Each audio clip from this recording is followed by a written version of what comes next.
Testing. 1 million, 2 million, 3 million. That's working. Okay. I'd like to talk to you about your financial future, and I hope those figures become applicable to all of you as we go along. And I'd like to start by posing a problem for you. And incidentally, I'm just going to talk for a couple minutes, and we'll do Q&A, because what we want to do is talk about what's on your mind. But I'd like you to think about this for just a second. If, as we walked out of here today, I said I would like to buy 10% of your financial future, I was going to write you a check today, and from this day forth, you were going to give me 10% of everything you earned. How much would you want to charge me for that? I'm going to buy 1/10 of you. And I may take the low bid, incidentally, so be careful what you write down. Well, I think if you thought about that a little while, you can contemplate that for a few minutes. You know, you're going to get a check from me today, and you can do anything you want with the money, but from this day forth, you have to give me 10% of what you earn. I think it would be very foolish of you, any of you, if you asked for less than, say, $50,000. Now, it's going to be a few years before you're out earning money, and so I've got a few years of dead money there. But then I would start getting this royalty on you as you went along. So I really think that if you thought about it, most of you would want a fair amount more than that, and I think you'd be right. Fortunately, I didn't make this deal with anybody when I started out, so nobody's got a 10% royalty on me. But I think that $50,000 would sort of be the absolute minimum. And if you think about that, that means that right today, you are worth $500,000, because if 10% of you is worth $50,000 in cash today, your potential is worth a minimum on a 100% basis of $500,000. That is the big financial asset you've got. It's way more important what you do with that $500,000 asset that you own today than whether you decide to buy stocks or bonds, or whether you put your money in a mutual fund or pick your own stocks or anything of that sort. The biggest financial asset that you have going for you by miles is the value of your own earning power over the years. So that's really what you should focus on. If you're focusing on your financial future, that means you should focus on you. Because whether your 10% is worth $50,000 or $100,000 or $300,000, which would be $500,000 or $1 million or $3 million for all of you, whether it turns out to be one or the other is really dependent in a very large part on what you do in the next few years. All of you in this room have the brains to do extremely well in life. You've all got the energy to do extremely well in life, and then the question is, how do you apply it? If you've got a 200 horsepower motor, do you get 200 horsepower out of it? Do you get your full potential, or do you get 100 horsepower or 50 horsepower? Now, there's two things that can hold you back in getting the full horsepower out of your engine, whatever it may be. All of you have big enough engines. And one of those is a lack of education, but that probably isn't going to happen to very many people in this room. If you did have a lack of education, if you didn't have a chance to get a decent education in life, it wouldn't make any difference what that potential was, because you'd never unlock it. But the second most important thing, and equally as important, is in terms of the habits that you develop, in terms of what you do with yourself. When we hire people, we look for three qualities. We look for integrity, we look for intelligence, and we look for energy. But if they don't have the first one, integrity, the other two will kill you. Because if you're hiring somebody without integrity, you really want them to be dumb and lazy, don't you? I mean, the last thing in the world you want for them is to be smart and energetic. So smart and energetic only goes with integrity. But the nice thing about, you make your own decision on that. You can't change your IQ or how far you can throw a football or how high you can jump or the color of your hair very easily. But you can elect to have integrity that matches anybody else's. And if you match that with intelligence, which you have, and energy, which you have, you will get an extraordinary result, and you'd be very foolish to sell me 10% of yourself for $50,000. On the other hand, if you don't match it with that, your potential will, in a significant part, go unused. And I'll give you a little simple tests to apply in terms of thinking about the kind of habits you want to develop. Because you can have any habit you want to be. You can be lazy, you can be prompt, you can be late, you can be honest, you can cut corners. I mean, you have all these choices. And those are choices for you to make. Nobody else is going to make them for you. And I would suggest that you play this little game with me, too. Think about the person you would most like to be in life. So maybe it's one of your contemporaries, maybe it's somebody a little older, but pick out the person you admire the most, the person that you'd change places with if you could. And then write down why you admire them. Just put it on a piece of paper. And then figure out the person that you would least like to change places with you. Who really turns you off? Who do you find repulsive? And list the reasons why that person turns you off so much. And put those down on the other side of the paper. And then look at that list. And you'll find that everything on the left-hand side, what you admire in other people, the qualities they bring to life, cheerfulness, generosity, all kinds of things, you'll find those are things you can do yourself. It's very simple. You got to apply yourself, but the habits you form in doing that early on will carry you through life. And on the other hand, you'll find that the things that make people repulsive, selfishness, obnoxiousness, all these things, egotism, are things that no one has to have. If you find those in yourself, you can get rid of them as long as you get rid of them early. So all I suggest is that you write down a list of what you admire, what you find contemptible, and decide that the ones on the admired side are ones you're going to acquire for yourself. And if you do that when you're young, it'll carry you through the rest of your life. This doesn't work if you do it when you're 50 or 60. By then the habits are too well formed. But if you do it early, behavior becomes a habit. So if you do that, 2 or 3 years from now, if you go through the same exercise, you'll find out that the person you admire the most is yourself. That can be a little dangerous under some circumstances, but it's not a bad thing. I mean, you want to be somebody you like, and you don't want to be somebody that you dislike. And form those habits early. You basically can't miss. Now, I'll give you one other small piece of advice that's just a corollary on this, and then we'll get to your questions. And that is, as a general matter, as a one piece of specific financial advice, I would say, avoid credit cards. Just forget about them. We're in various businesses that issue credit cards. The American public loves credit cards. But if you start revolving debt on credit cards, you're going to be paying 18 or 20%. And you can't make progress in your financial life going around borrowing money at 18 or 20%. You can make a lot of money by lending it out at 18 or 20% over time. If you can find anybody that's good that will borrow from you. But you don't want to be on the side of the equation that's always behind in life.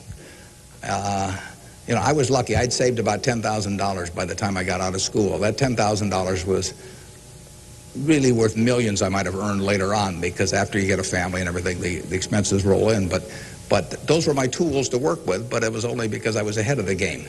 If you're behind the game by $10,000 at some point and paying 18 or 20% interest on it, you will never, you'll never get out of it. So the trick, I've got a partner that says, all I want to know is where I'm going to die, so I'll never go there. And that's true in financial matters as well. You want to figure out where you don't want to be ahead of time and avoid that. And I get about a dozen letters a day from people who are having terrible problems. And there are two reasons why they have terrible problems. One is a number of them have had health problems of some sort. I mean, they have really been hit by or somebody in their family has been hit by some kind of catastrophic illness. And that is it's a terrible thing to happen to any family.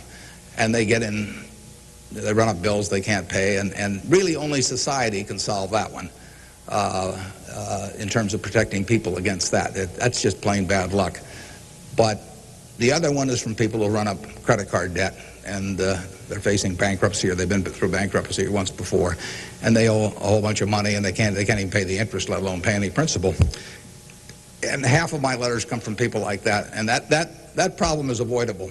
Catastrophic illness is not, but credit card debt is something you bring on yourself, and it's way better, it's way easier to stay out of trouble than to get out of trouble financially. And I will guarantee you, if you run up big credit card debts, you will be in trouble probably the rest of your life in terms of your financial situation. On the other hand, if you get ahead of the game, even it's on a very modest scale, so that money is coming in from investing, and people owe you money or equities owe you ownership, you'll be way ahead of the game compared to paying it, always paying your creditors every month. So my advice to you is, if you can't pay for it, don't buy it, and get yourself in a position where you can pay for anything, and then we'll be glad to see you at Borsheim's or the Nebraska Furniture Mart. Now let's have some questions. Do we have a mic out there that people can either go to or that travels around? And I can't necessarily see too well from we're going to have one mic on each side, so just raise your hand and wait for us to come to you. Okay, we have somebody up front who would like a mic. Anything that's on your mind, ask about. Don't be bashful. Yeah, how would you advise people who aren't necessarily going into a career field in which you would make a large base salary, such as like medicine or something like that, maybe performing arts or music? How would you advise us to keep up financially with the rest of the world? Well, it is true that a market system does not pay as well in some activities as might seem appropriate for the importance of those activities to society. Just take teaching, for example. I mean, teaching does not pay well. And what could be more important? I mean, you've got to be as interested in who the teachers of your children are as who your accountant is, or whatever, or who's winning the heavyweight title of the world, or that sort of thing. But it doesn't pay well, and it's a fundamental choice whether you're going to go into something. For many people, it'd be a fundamental choice whether you're going to go into something you love or something to try and make a lot of money. I think that generally it pays to go with what you love. I think that it's very hard to find people when they get to be my age who say that they've loved what they've done all their life and feel it was very worthwhile, but they're terribly sad they made that choice because they didn't make a lot of money. I don't think anybody's ever said that to me, that they wish they'd gone into something else where they were uncomfortable doing it or didn't enjoy it, didn't feel very productive, but made a lot of money. So I don't think you'll find that. So I would go to work. I would go to work in whatever turns you on. It may turn out that it'll be more profitable than you can think, but almost everybody here will make enough money, unless they get some terrible habits along the way, to do reasonably well. And doing reasonably well in this country really is pretty darn good. I mean, it's not necessary to have huge amounts of money in order to enjoy yourself. I enjoyed myself when I had my $10,000, and I live in the same house that I lived in when I had about that. I bought it 41 years ago. I liked the house then. I like the house now. I mean, if you think about it, if you have a reasonable job, you'll be eating at McDonald's and I'll be eating at McDonald's. So we're at a push on food. I mean, in fact, I hope it's Dairy Queen, actually, and and if you come to Dairy Queen, you'll see me. And you can order anything on the menu I can order, and we both can afford it. You'll wear the same clothes I wear. I'll pay more for my suits, but as soon as I put them on, they look cheap on me. So we'll look about the same. We'll both live in the same kind of houses. I live in that house from 41 years ago, and it's warm in winter, and it's cool in summer, and it's comfortable. And you'll live in a house that's similar. And what difference does it make if you have 50 more rooms or guest houses or all that? It'll probably just bring you problems. I mean, you have to worry about the greenskeeper or something when you get through. So I have been in the houses of people where the houses are worth probably 200 times what my house is worth, and I would not be any happier in those houses at all. In fact, I'd be less happy. I'd just have one more thing to worry about, and dozens of people around the place, and people quitting, and people stealing from you, and all kinds of things. To hell with it. We'll drive the same kind of car. In fact, you'll probably drive a better car. I drive a car that's about 8 years old. I don't know what it's worth now, but it gets me around fine. I mean, I'm perfectly happy. We'll watch the same television. We'll work on the same computer pretty much. The only difference will be how we travel long distances. You know, I will fly in a plane that's more comfortable than flying Southwest Airlines or something, which I've got nothing against. But that's the one real big difference. And other than that, I do what I like every day. I hope you'll do what you like every day to do. And I work with nice people. I hope you work with nice people. And there's 24 hours in the day, and those are where the hours go. So great wealth is the tiniest bit different in a real sense than having just a decent income. And to trade a decent income and something you love doing and something where you feel worthwhile doing it for huge wealth where you trade off a lot of your principles would be a terrible mistake.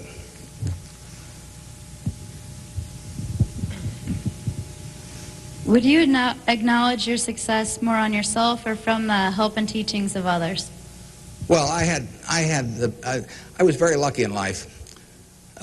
If you tell me who your heroes are, I will make a pretty good prediction about what you're going to do. And I had the right heroes. I was very lucky in life, and my heroes never let me down. And started with my dad, and then I had others in business, and so I have had great teachers. Some formal teachers, some that were just informal teachers by instinct or example. And if I hadn't had those, you know, my life, I'm sure, would have been very different. If I'd been born any place else. When I was born in 1930, and at the time, 1 out of 50 births in the world were in the United States. So I came in against 50 to 1 odds against being born in the United States. I would have been a disaster, you know, if I'd been born in Afghanistan or Peru or someplace. I mean, I was extraordinary. I won the lottery the day I was born, you know, by being born in this country. So have you. I mean,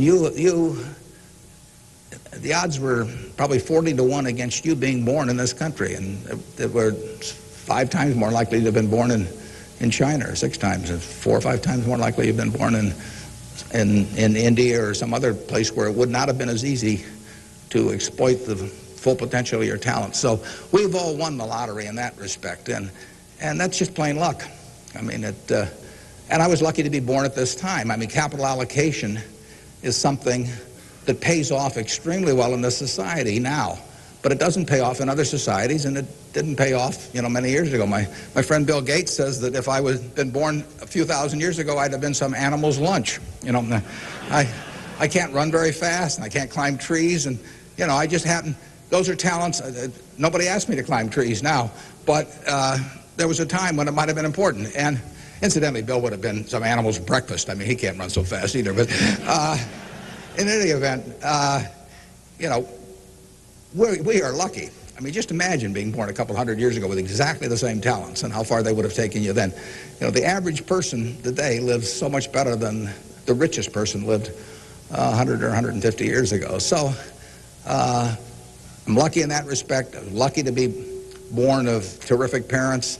I was lucky to be raised in Omaha in a great public school system. I got a start here in the first 8 grades that gave me a foundation that later, when I went off the track a few times, carried me through, because I had a terrific grade school education right here in Omaha at Rose Hill. And one of the reasons I had it, incidentally, is kind of unfortunate, but I had that great education in part because women were being enormously discriminated against. And so a woman at that time could be a teacher, she could be a secretary, she could be a nurse, you know, and that was about it. So you had half the talent pool in the United States limited to just a few jobs. So you had an abundance of talent in those activities like nursing or teaching, because that talent with males was spread across every form of work activity there was, but with women it was concentrated in a few areas, and that benefited me. It's kind of sad because it didn't benefit those teachers,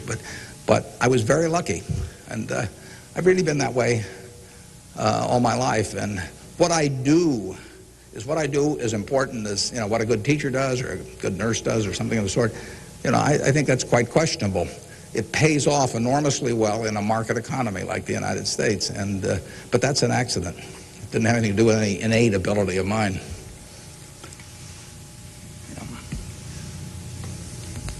My name is Marina Tsed, and I attend Omaha Central High School. Good for you. Fine institution. Now, Mr. Buffett, technology has been a great factor in stimulating the world economy. What are your predictions for the future of the technology industry, and what is its future role in world economy and the United States economy? Yeah, well, there's no question it's turning the world upside down. It's done it somewhat already, but it will, it's just beginning, but it's moving very fast. I met Gates on July 15th, 1991. I was out there for a 4th of July celebration with a friend and who subsequently died, Meg Greenfield of the Washington Post, and she took us down to visit the Gates family. And he tried to educate me about high tech, and he'd had better luck with chimpanzees. I mean, I was really a disaster, but he's a good teacher. But one thing he told me was that at the time, he said, you've got this model in your head of the world, and your model has time and distance as very limiting factors. And he said, they aren't limiting factors anymore. He said, the cost of talking to somebody around the world or getting your message in front of somebody or publishing, he said, it's going to be zero, or so close to zero it doesn't make any difference. And, that was revolutionary. But it's happening already in a very, very big way. And it's just, 8 years later, and it's exploding. So high-tech information technology, whatever you want to call it, is changing the world, and it's going to change it in a very, very big way. And it'll change, that's one of the things I think about in businesses we buy. We announced the purchase yesterday of a furniture retailer in Boston, in the Boston area. And, I think to myself, what effect does this new world have in terms of the internet on furniture retailing? You have to think about questions like that. The changes will be huge. I played bridge yesterday with people all over the country, but I played it with people all over the world. I just sit down on my computer, and I've got some popcorn there, and I'm in khakis and a sweater, and I can have a bridge game in 30 seconds with people all over the world, and no cost to it, basically. That's a lot different than trying to arrange a game with 4 people in Omaha, on a day when one guy wants to play golf and another wants to watch baseball. And it changes things in a huge way. We are very fortunate. It's in the degree to which the United States leads the world in this area. We have a lead. It's hard to think of who's in second place. And 15 or so years ago, this country had an inferiority complex. It'd be hard for you to remember because you weren't old enough to be around then, but in the early 80s, we were wondering whether the Germans and the Japanese were going to own everything, and that they were going to make all the steel, and they were going to make all the cars and everything else, and the television sets, and we were going to flip hamburgers. That was the standard line. And just imagine in a short period like 15 years how that's changed around. In an important way, that's changed because of this information a revolution, where we, like I said, I don't know who you would name as being in second place in the world, but here's the most important industry in the world, and the United States has this incredible position, and we're moving all the time with that position. So I think that argues for it argues for a terrific future for the world over time, and I think it argues even more for a terrific future for this country. What are the best ways for youth to get started now in securing their financial future? For what to secure their financial future? For youth. Youth? Oh, well, it's not very complicated. It goes back to getting full use out of your own talents first. The difference between whether you're going to be earning X or 2X or 3X a year 20 years from now is going to be a function of how well, not how much talent you have, but how well you use the talents you already have. And so that is your best financial future is your own ability and your a capacity to use those abilities to their potential. And that can't be taken away from you. They can't even tax it.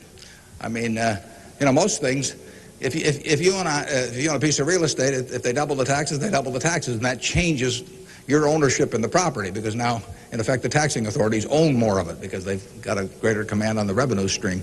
The same thing about almost any asset you have. But they don't tax what's in your head, and they don't tax your ability to start performing when you get to work in the morning and finish in the evening to your potential.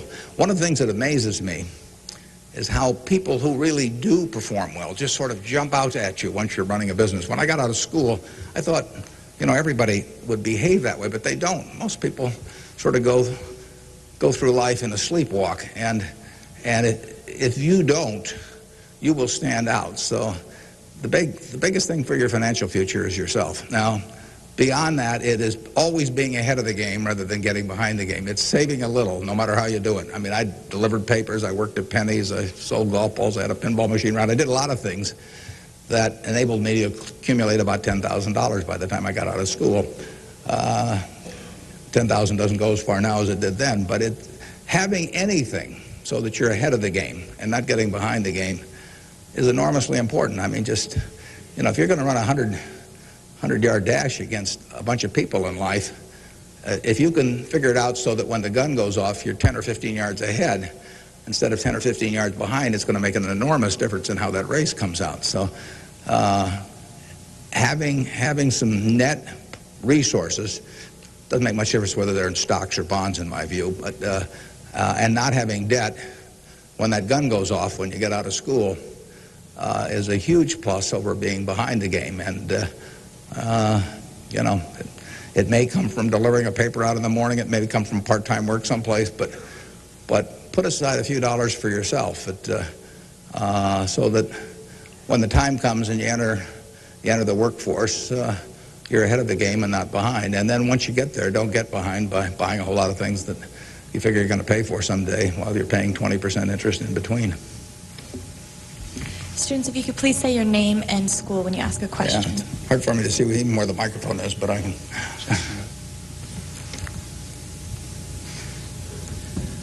My name is Patrick Doherty, and I'm from William La Vista High School. I was wondering, with the increasing costs of education today, what can students do to deal with their debts once they're out of college?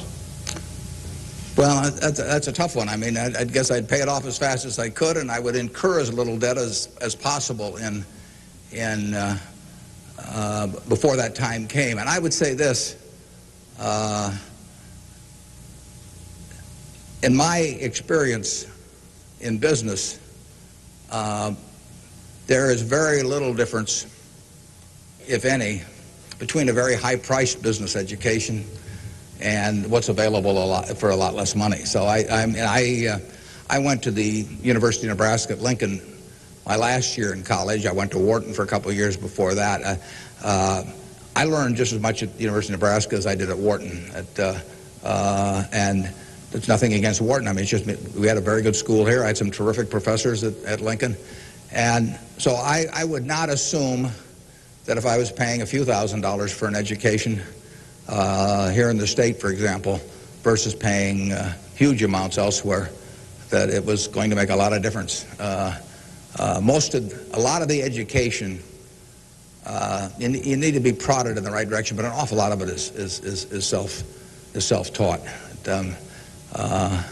I mean, Andrew Carnegie did a wonderful thing in this country in terms of libraries, and I used to spend a lot of time at libraries. I even got locked in at the University of Omaha, what was then the University of Omaha, and I couldn't get out for hours. And one night I got so entranced with what I was reading. But there's all kinds of information available now with the internet. It's so much easier than it was then. So it's out there to be taken, and it isn't necessary to pay $30,000 or $35,000 a year to go to some big name school to get the education at all. I mean, if you're going to learn accounting, which is probably the most important course you'd take in business, if you're going to learn accounting, you can learn accounting absolutely as well, in my view, going to UNO as going to Harvard. I mean, I see, I'd bet on that. And so I wouldn't run up huge bills in terms of getting a business education. Now, if you're going to get a medical education, I mean, there's certain professions where there may not be any way around spending a fair amount of money and getting in debt to some degree. You've got to make that decision yourself, but I'd certainly try to minimize it.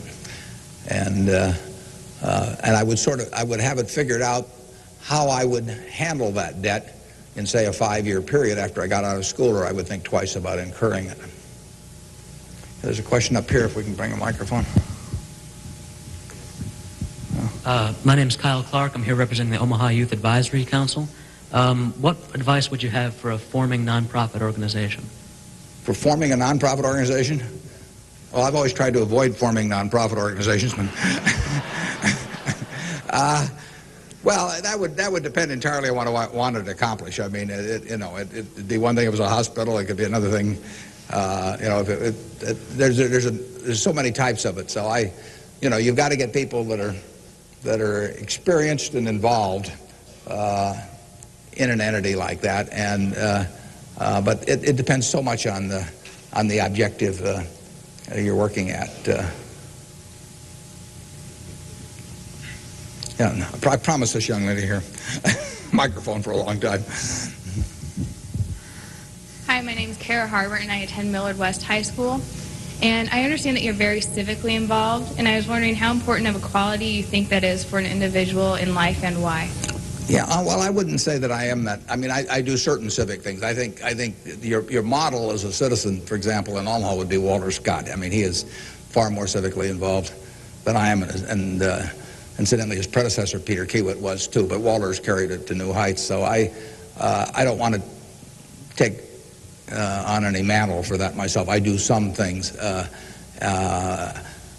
of the problems I have is I love what I do so much that it sort of takes over. I mean, I'm like a guy that likes to play a lot of golf or something, except I like the business I'm in. But I've got a family that participates very actively. Some of my children work on almost anything that comes along in the civic area. And,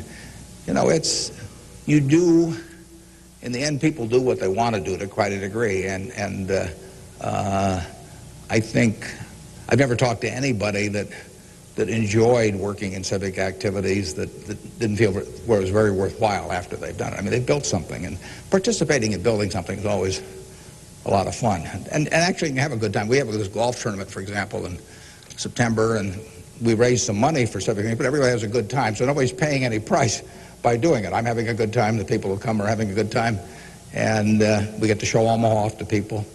But you should be enjoying things you go along, and you will if you work in civic activities that interest you. And you can do the same thing in politics. I mean, if you find political ideas or politicians who particularly you identify with, you can get a lot of self-satisfaction out of working, and you're doing something worthwhile. So just follow your instincts on that. That'd be my recommendation.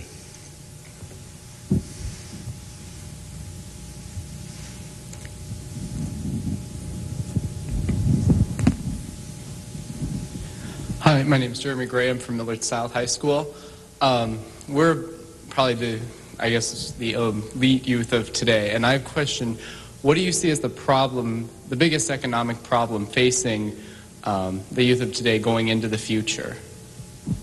Yeah, I don't think that you're going to have enormous economic problems. I think you will live in a society where the average person lives better by a significant margin than the average one of a generation earlier or 2 generations earlier. That's been the history of this country. It's a marvelous country that way. I mean, when you think of it, we have 4.5% of the world's population, and what's been accomplished here is incredible. 53% of the value of corporations that are publicly traded in the world exists in the United States with 4.5% of the population. This country always has done well. They say in stocks that you should buy stock in a business that's so good that even an idiot can run it, because sooner or later one will. And that's not terrible advice. Well, that seems to have been sort of the history of this country from time to time. I mean, we've had all these problems that have come along. If you look back on the last 100 years and list all the problems this country has run into, you can make a very long list. And a lot of people who focused on those problems at the time have missed the bigger picture. And the bigger picture is that every generation lives better than the one before it. And that's because of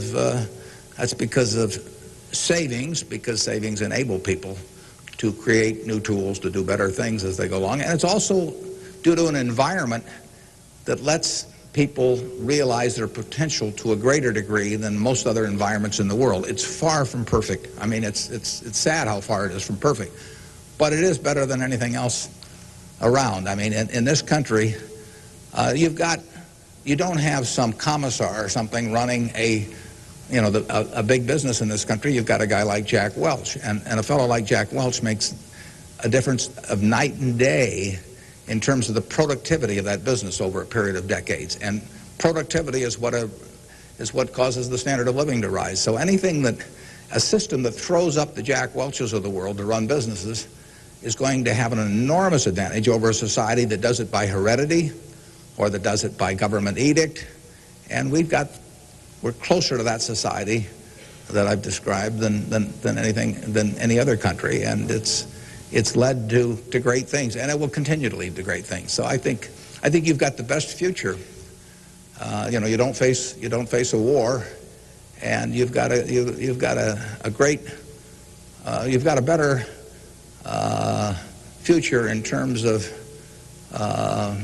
achieving material rewards than any generation in history. So I wish I could trade you places. I might get taken up on that by a few of you, though.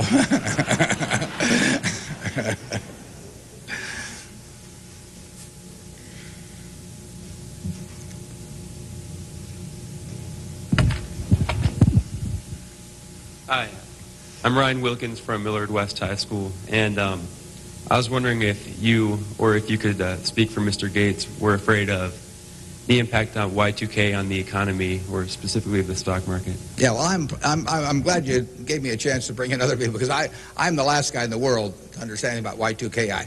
I don't know why this microphone's working. I don't know why lights go on. Or I flip on the switch of my television set and pray. I mean, it's all beyond me. But I would say this: the smartest people I know in that area, in large part, think it's going to be a non-event. In this country. I can't speak for the rest of the world, but so I think you'll wake up on January 1st and find the world hasn't changed from December 31st. Now, I would say this: you might get a whole bunch of friends to write you checks for $1 billion on December 31st and then deposit them, and who knows what'll happen? You can't lose anything. I mean, all they do is bounce, and if the system gets fouled up, you might find a lot of money in your account. But I wouldn't count on it. We own a company called Executive Jet. We have about 1,400 or 1,500 customers who own pieces of airplanes with us, and so we've got 160 of their planes and some of our own flying around. It'll be very interesting to me to see what the advance people let us know ahead of time when they want to use it. It'll be very interesting to see how many sign up for January 1st at 12:01. But it wouldn't bother me to fly them in the least on January 1st or do anything else on January 1st. Ideally, I hope they're getting prepared to watch the Huskers play in the big game. I'm Jamie Solis from Twin Valley, and I was wondering, how do you decide what you invest your time and money in? Yeah, well, I like to find businesses that have good economics. Now, what are good economics? Well, good economics are a business that has some kind of a moat around it that makes its product or its service or its location or something a little more desirable to the customer than any other sort of comparable product. The number one candy bar in the last 30 or 40 years has been Snickers. People don't fool around with different candy bars.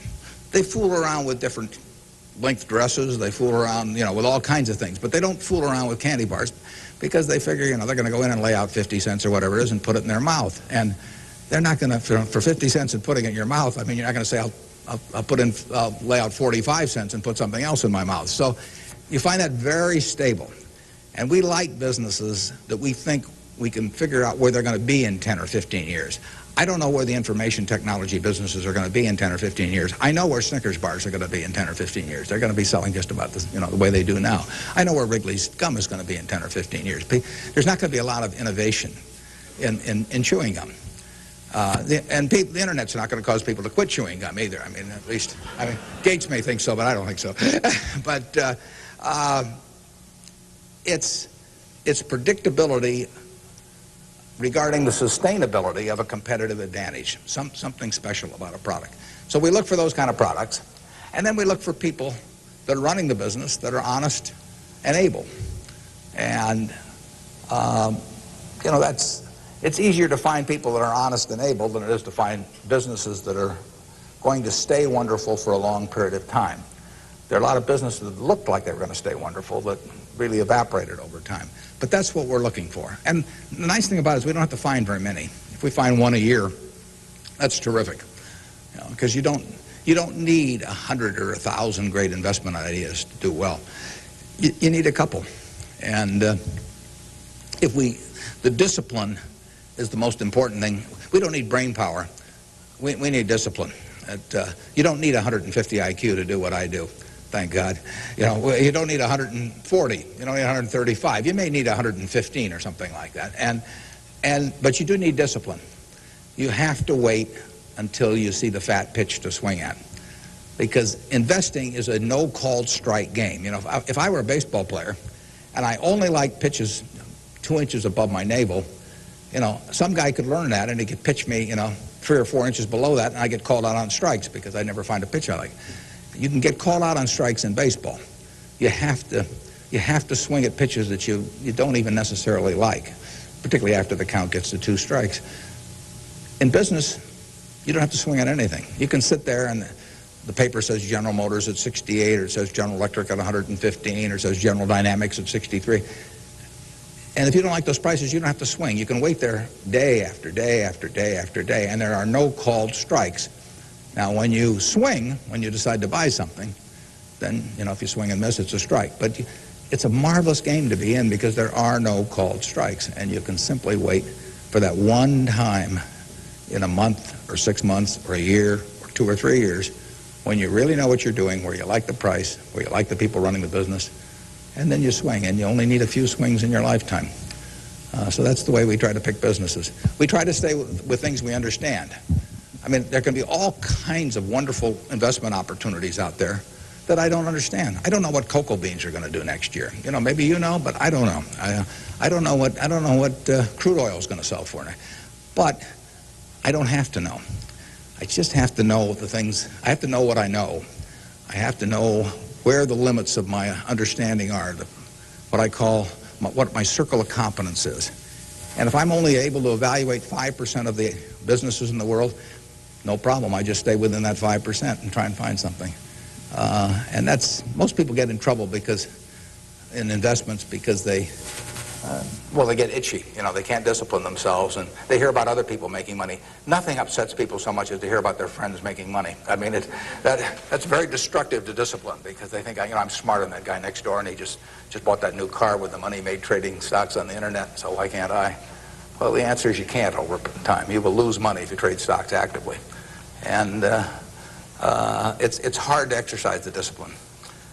But anytime you buy something, you should be able to take out a one-page sheet of paper and say, I'm buying General Motors at 65. I'm buying General Electric at 150 because. And you should write down the reasons. If you can't fill out the sheet, if it's because somebody told me about it at a cocktail party last night, that's not good enough. If it's because my broker told me about it, that's not good enough. You know, it's you've got to have a reason for thinking that it makes an intelligent investment. You do the same thing if you're buying a farm or an apartment house. If you're buying a farm, you'd say, I'm buying this farm at $1,000 an acre because I think I can earn $60 an acre on it if corn sells at such and such and soybean sells at such and such and yield is such and such. And you'd figure it out. That's the same reason you buy businesses. And when you buy stocks, you're buying a little piece of a business. And that's probably the most important thing to remember in investing is that when you are buying a stock, you're buying a little piece of the business. And if you are buying it at an attractive price for the business, for the whole business, you're going to make money. And if you aren't, you know, over time you won't make money.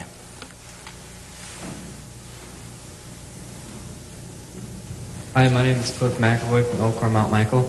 Reverend Jesse Jackson talked to us earlier. He seemed to believe that the moral standards of today's society will eventually affect us in business. How do you feel this will affect us as youth growing up in the United States? He said the moral standards will affect us how? Like moral decay in society today will affect us in business by how we feel and how we interact with other people? Well, I think very difficult to quantify moral standards over time. I mean, you know, you can pick out huge weaknesses at any given time in terms of how people or the country is behaving, and huge strengths. So I think it's enormously difficult to quantify. I think, by and large, we have made progress in what I would call institutionalized moral standards in this country. I mean, you know, in terms of slavery, in terms of I mean, the women couldn't vote, you know, a century ago. They were, half the country were second-class citizens in that respect, and they had much lesser rights in terms of inheritance and all kinds of things. The income tax didn't exist 100 years ago, so the idea of taxing people according to how much they benefited from society and their income didn't exist. So I think in terms of institutionalized moral standards, the country has made really quite significant progress in the last 100 years. I think, you know, there's an enormous distance to go. I think we're going in the right direction, maybe by fits and starts, but I think we're going in the right direction, and I think that you know, it will be a significant plus to everybody in this room if they live in a more moral society 40 years from now than a less moral. But I think the odds are that they will. I think the country moves in that direction. It's very difficult to do it, all kinds of interests that work against it. But in the end, I think the American people want it. And you saw it in civil rights. I mean, it took television to dramatize what was going on, and people that weren't near it preferred not to think about it. But it got through to the conscience of the American people. And a lot of progress has been made there, and there's a lot left to be made, but it's better than it was. And the pace may seem very slow to those people involved, and I can understand that. The pace, you know, for women's suffrage, I mean, that went for decades and decades and decades. Women couldn't be on a jury. I was reading the trial of Clarence Darrow, which took place in California in about 10 or 11. You know, there were no women on the jury. The woman wasn't allowed to be on a jury. They weren't citizens in that sense. So it's the moral behavior of the country has, in my view, improved, but you know, and it'll continue to improve, and I hope you all in this room do your part to help it improve.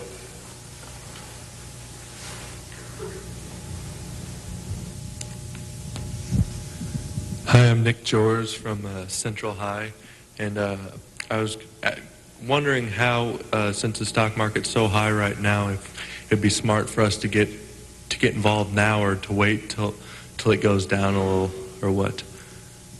Yeah, I can't tell you whether or not to buy stocks now generally. I think it's important that you save money, you know, and whether you put it in the stock market or not, I don't think is terribly important. I think if you're interested in stocks, you should buy it, you know, and you've got a little capital, you should buy a few. I mean, I don't think there's any way of learning about them better than experiencing it. Doing it on paper isn't the same. I can guarantee you, if you lose money on paper or lose real money, it's a different experience. And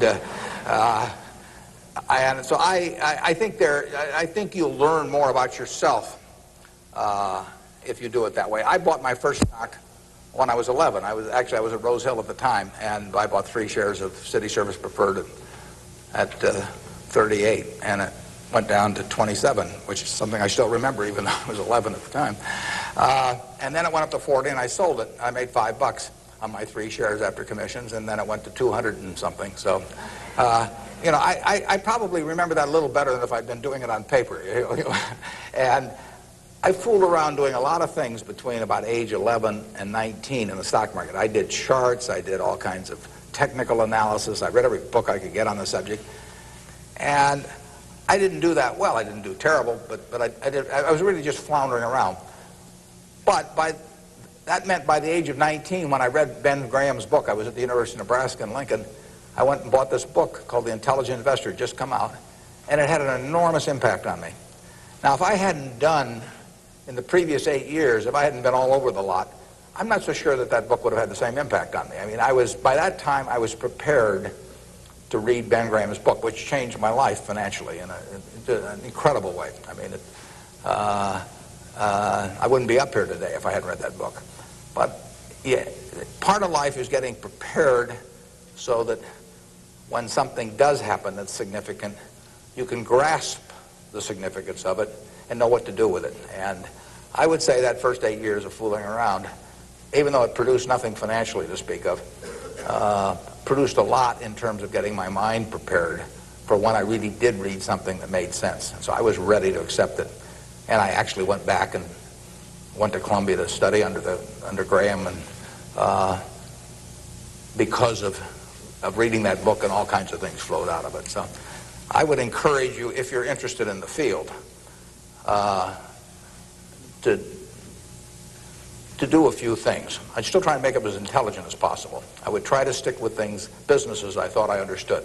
I'd still get out that sheet of paper and I'd write, I'm doing this because, and just test my reasoning. And then I'd go back and read it a year later and see whether what you thought would be true turned out to be true. So I would always check myself. I believe in grading myself on everything. You know, doctors have postmortems, and they do it because they learn from postmortems. In business, people don't like to do postmortems. When I can be on the board of a company, and they can owners building plants or buying companies, and they never want it 2 years later to run a check on how that decision turned out, because it can be unpleasant. But you learn from postmortems, and you don't want to learn. It's way better to learn from other people's mistakes than your own, but you got to learn from a few of your own too. And the time to do it is when you're young.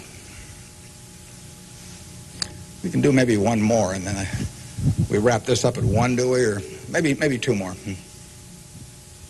My name is Pete Walsh. I'm from Creighton Prep, and my question is, to what extent do you feel that the government, with the current policies of welfare and Social Security, is it financially competent and fiscally prepared for the future? Well, I think that the country as a whole is quite well prepared for the future. That doesn't mean I would adopt every policy they have, but I think, A, we have an enormously rich society, and it'll get richer. Everyone isn't going to participate in that. Some won't participate because of physical disabilities, others because of mental disabilities, others because of shortcomings in the education they received when they were growing up, all kinds of reasons. We have a prosperous enough society to be able to take care of those people, and we should take care of them. And how we do it so that they feel most useful in life, and how we do it so that we continue to encourage people to be more productive themselves and all that. I mean, those are not easy questions, but that shouldn't take our eye off the ball of feeling we should do something about it. I pose this problem sometimes to people. I say, let's assume that it's 24 hours before you're born. And all of you can take this test, 24 hours before you're born. And a genie comes to you. And the genie says, what was your name again out there? Whatever, we'll call you Joe. And the genie says, Joe, says, you look pretty promising to me. I think you've got kind of a sense of fair play and a good mind. And so I'm going to let you have an extraordinary opportunity. I'm going to let you design the world into which you're going to be born in 24 hours. It's yours. You pick out the political rules, you pick out the economic rules, you pick out the social rules, you design the world. And when you're born in 24 hours, you're going to be born into that world. And that's the world that's going to exist for your lifetime, for your children's lifetime, for your grandchildren's lifetime. And you, having heard of some of these genie jokes in the past, would say, what's the catch? The genie says, well, it's a very slight catch. I said, when you're born in 24 hours, you're going to emerge in this world you designed. But what you don't know is whether you're going to be born black or white, male or female, rich or poor, bright or retarded, able-bodied or infirm, in the United States or Afghanistan. All you know is that you're going to reach into this barrel, which now has 6 billion balls, as we know, representing one person, every person in the world, and you're going to participate in what I call the ovarian lottery. You're going to take one ball out of that barrel, and you're never going to get another ball. That's you. You're going to get one ball, and now you're going to emerge. Now, what kind of rules do you want to have for that society, not knowing which ball you're going to get? Now, that I put to you is the way I think people should think about social policy. And if you're lucky enough to be born in this country, you've won the lottery already. But we should have a system, in my view, that encourages the Jack Welches and the Bill Gateses and all of that to work far beyond the time when it has any economic significance to them. We want people commanding those resources who are extremely able at commanding them. That's how the standard of living moves forward. So we should want, Tom Osborne coaching in Nebraska. We should want Bill Gates designing software, and we don't want to mix up those two. We don't want to get Bill coaching in Nebraska. So you want a system that gets people to their potential and puts them in the position where they can do the most good for society. But you also want a system for the people who get the wrong ball. I mean, somebody's going to get the ball, that says 80 IQ. Somebody's going to get the ball that says this disease or that disease early in life that cripples them. And we've got a rich enough society that we can take care of those people. And I think that, to get back to your question, I think that this society will move more and more in that direction. It has the capability of moving more and more in that direction as our resources and our output increases. And I think that it has the will to do that in a general way, although, like I say, there have always been lots of fits and starts. So there is no shortage in the United States of resources. There's no shortage of output. You have to have a system that encourages people to behave to the limit of their abilities and puts them in the right place. But then you have to make sure that everybody gets taken care of, too. Now, we can do one more, and then we'll break. I'll let the fellow with the microphone, or woman here, make the decision. Hi, my name is Ben Gold. I go to Brown Talbot. And I wanted to know, how do you think the media affects the world economically today? Well, it's a small question. Well, what it obviously does, simply because it's moved so far technologically, is it's brought it together in a big way. I mean, I was over in China a few years ago, and I was right after the time of the women's conference in Beijing, and I was reading the Chinese coverage of that conference, and of course it had nothing to do with what was taking place, but the internet was coming in, and you can access the Washington Post or the New York Times or anything. I get the Washington Post at 9:30 here at night, in effect.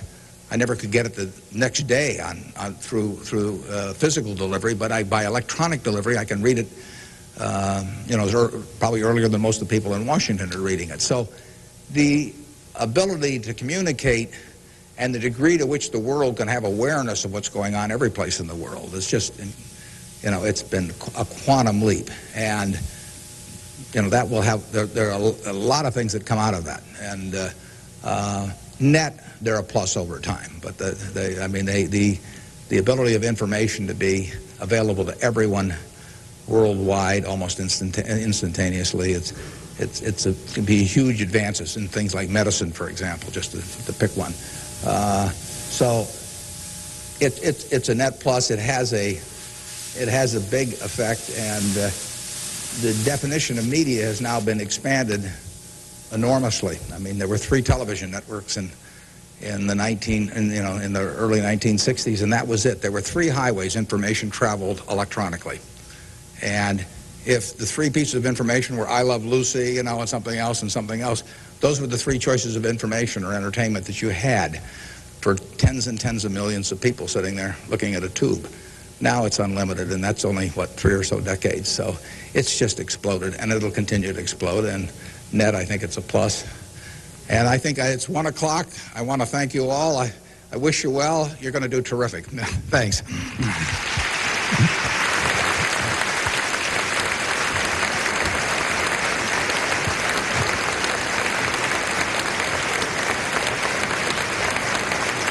Thank you.